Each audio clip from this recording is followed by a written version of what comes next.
धन्यवाद सभापति महोदय। हम ही को कातिल कहेगी दुनिया, हमारा ही कत्लेआम होगा। हम ही कुएं खोदते फिरेंगे, हम ही पे पानी हराम होगा। सभापति महोदय, सन 1947 में दिल्ली की जामा मस्जिद की तारीखी सीढ़ियों पर खड़े होकर के भारत रत्न मौलाना अबुल कलाम आजाद साहब ने कहा था कि मुसलमानों कहां जा रहे हो, यह है तुम्हारा मुल्क, यहां तुम्हारे आबाओ अजदाद की कब्रें हैं। उस वक्त मौलाना आजाद की ये सदाएं सुन करके लोगों ने अपने सरों की गठरियां उतार करके रख दी थी। आज उसी दिल्ली में मौजूद देश की संसद में एक बिल आया है जो हमसे उसी जामा मस्जिद की सीढ़ियों के सबूत मांगेगा, जो उन्हीं सीढ़ियों के पास अपनी कब्र में सोए हुए मौलाना आजाद को फिर से कब्र से सदा देनी पड़ेगी कि ये जो कब्र है वो मेरी कब्र है, ये किसी सरकार की जागीर नहीं है। सभापति महोदय, मैं जहां खड़ा हूं इसी संसद भवन के सामने सड़क के उस पार अपनी कब्र में सोए हुए भारत के पूर्व राष्ट्रपति फखरुद्दीन अली अहमद की कब्र है। शायद अब उस कब्र से भी सदाएं आए कि ये कब्र मेरी कब्र है, ये सरकार की जागीर नहीं है। सभापति महोदय, मैं वक्फ कानूनों में किए जा रहे संविधान विरोधी बदलावों के खिलाफ बोलने के लिए खड़ा हुआ हूं। संविधान का आर्टिकल 14 हो, 29 हो, 30 हो, चीख चीख कर कहता है कि देश में सब बराबर के हकदार हैं। आर्टिकल 26 कहता है कि सबको अपने अपने मजहबी कामों के लिए मंदिर, मस्जिद, गिरजाघर, गुरुद्वारों का निर्माण करने का हक है और उसका रखरखाव का भी हक है। लेकिन डॉक्टर बाबा साहब अंबेडकर के संविधान को हर दिन कुचलने वाली यह सरकार देश के मुसलमानों से नफरत में इतनी अंधी हो गई है कि खुलेआम देश की संसद में देश सरकार के माइनॉरिटी मिनिस्टर साहब और होम मिनिस्टर साहब झूठ बोलते हैं और देश को गुमराह करते हैं। झूठ शब्द असत्य बोलते हैं। सरकार ने इस बिल का नाम उम्मीद रखा है। मंत्री जी कल से इसे देश के मुसलमानों के लिए नई उम्मीद बता रहे हैं। नहीं मंत्री जी, न तो यह बिल मुसलमानों के लिए नई उम्मीद है और न ही उम्मीद की नई किरण। सभापति महोदय, भाजपा ने पूरे देश में वक्फ के नाम पर कई सारे झूठ फैलाए हैं। आइए आज उनकी सच्चाई पर बात करते हैं। वक्फ ट्रिब्यूनल को ऐसे बताया जाता है जैसे वक्फ ट्रिब्यूनल कोई मजहबी खाप पंचायत हो। सभापति महोदय, जबकि सच्चाई यह है कि वक्फ ट्रिब्यूनल भी तो सरकारी न्यायिक विभाग है जिसमें सरकार द्वारा नियुक्त जज होते हैं, जिसमें प्रशासनिक अधिकारी होते हैं, कहीं ऊपर से थोड़ी आ गए। सभापति महोदय, देश के गृह मंत्री जी ने इसी सदन में कहा कि वक्फ ट्रिब्यूनल के फैसले के खिलाफ कोई कोर्ट नहीं जा सकता, जबकि सच यह है कि वक्फ एक्ट 1995 की धारा 83(9) के तहत हाई कोर्ट वक्फ ट्रिब्यूनल के फैसले की न सिर्फ समीक्षा कर सकता है बल्कि उसे बदल भी सकता है। सच तो यह है कि वक्फ बोर्ड खुद अपनी जमीनों के लिए कई सारी कोर्ट में मुकदमे लड़ रहा है। सभापति महोदय, दिल्ली की जिन 123 संपत्तियों को लेकर कल माइनॉरिटी मिनिस्टर, होम मिनिस्टर साहब और अभी आदरणीय नेता सदन बात कर रहे थे, आइए उनकी सच्चाइयों पे भी बात करते हैं। 1911 में जब अंग्रेजी हुकूमत ने कोलकाता के बजाय दिल्ली को राजधानी बनाने का फैसला किया तो रायसीना हिल्स के चारों तरफ जो मुसलमानों की ढेर सारी जमीनें थी उनको एक्वायर किया गया और लुटियन को इसकी तामीर की जिम्मेदारी सौंपी गई। सेंट्रल विस्टा की तरह लुटियन जोन का मेगा प्लान तैयार हुआ, लेकिन उस वक्त के मुसलमानों ने उस वक्त की अंग्रेजी हुकूमत से अपनी इबादत गाहों को बचाने के लिए लड़ाई लड़ी। मामला ब्रिटिश गवर्नमेंट तक पहुंचा। तब यह तय हुआ कि वो जो धार्मिक स्थल हैं उन्हें जस का तस रहने दिया जाएगा। इंडिया गेट के बगल वाली मस्जिद हो, जाप्तागंज, सुनहरी बाग मस्जिद हो, पार्लियामेंट रोड वाली मस्जिद हो, ऐसी 123 संपत्तियों के मैनेजमेंट के लिए 1913 में मुसलमान वक्फ वैलिडेशन एक्ट बना और उसके बाद एक नया शहर बसाया गया जिसे लुटियंस जोन का नाम दिया गया। फिर 1943-45 के बीच एक और समझौता हुआ आजादी से पहले। उसके तहत काफी सारी वक्फ जायदादों को सुन्नी मजलिस औकाफ बनाकर उसके अंडर किया गया ताकि उसकी देखरेख की जा सके। गृह मंत्री जी 2 दिन से सदन में जो बात कह रहे हैं वो दरअसल 123 संपत्तियां उसी सुन्नी मजलिस औकाफ के तहत आती। सभापति महोदय, आजाद भारत आजाद हुआ।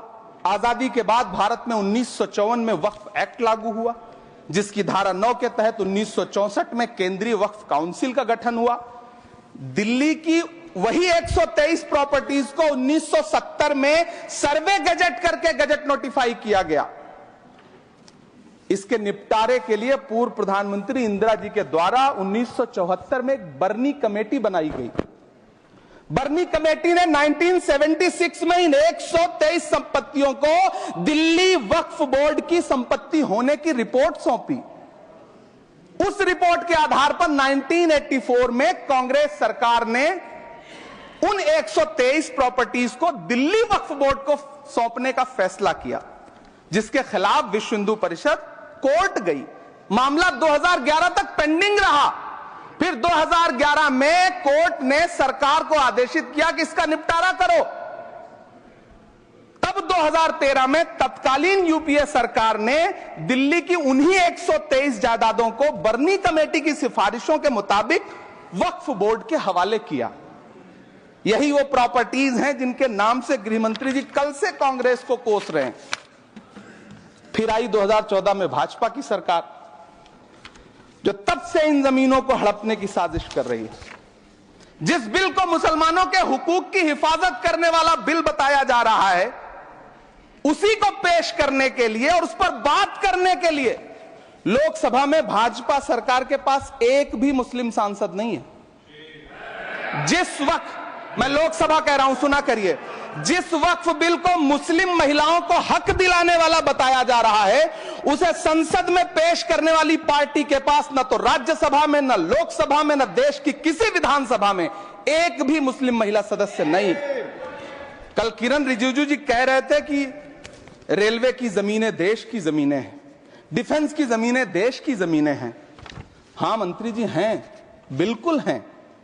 ये जो वक्फ की जमीनें हैं, ये हमारे पुरखों ने धार्मिक कामों के लिए डोनेट किया है, तो हम भी तो इसी देश के नागरिक हैं, हम भी तो इसी देश के बेटे हैं, तो वक्फ की जमीनें भी तो इसी देश की जमीनें हैं। उनको पराया क्यों बोलते हैं आप? सभापति महोदय, अशफाकुल्ला खान जब फैजाबाद की जेल में फांसी के फंदे पर झूल रहे थे, तो इसी देश की जमीन के लिए झूल रहे थे ना। सभापति महोदय, अंडमान की जेल में काला पानी की सजा काटकर अपनी जान देने वाले मौलाना फजले हक खैराबादी हो या शेर खान अफरीदी हो, वो भी तो इसी जमीन के लिए अपनी जान दे रहे थे ना। सभापति महोदय, पाकिस्तान के खिलाफ लड़ते हुए अपनी जान देने वाले महावीर चक्र विजेता ब्रिगेडियर उस्मान हो या पाकिस्तान के पैटर्न टैंक उड़ाने वाला परमवीर चक्र विजेता वीर अब्दुल हमीद हो, वो भी तो इसी जमीन के लिए अपनी जान दे रहा था ना। और मंत्री जी, मैं इस सदन में अलल ऐलान ये कहता हूं कि जब भी इस देश की जमीन को लहू की जरूरत होगी, आपसे 2 कदम आगे इमरान खड़ा मिलेगा। ये मैं आपसे यकीन दिलाते हुए कह रहा हूं। सभापति महोदय, मैं सरकार से कहना चाहता हूं, हमसे हमारी इबादत गाहें तो मत छीनिए ना, हमारे घरों पे बुलडोजर तो मत चलाइए ना, हमारी कब्रों में तो हमें सुकून से सोने दीजिए ना। सभापति महोदय, माइनॉरिटी मिनिस्ट्री का बजट कट करके, मुस्लिम बच्चों की स्कॉलरशिप बंद करके अब सरकार कह रही है कि हम वक्फ की आमदनी से गरीब मुसलमानों का भला करेंगे। गुजरात की बेटी बिल्किस के बलात्कारियों की रिहाई के बाद उन्हें माला पहनाने वाली लोगों के नेता ये कह रहे हैं कि यह बिल मुस्लिम महिलाओं को उनका हक दिलाएगा। धन्यवाद मोदी जी, क्या बढ़िया सौगातें मोदी दे रहे हैं आप।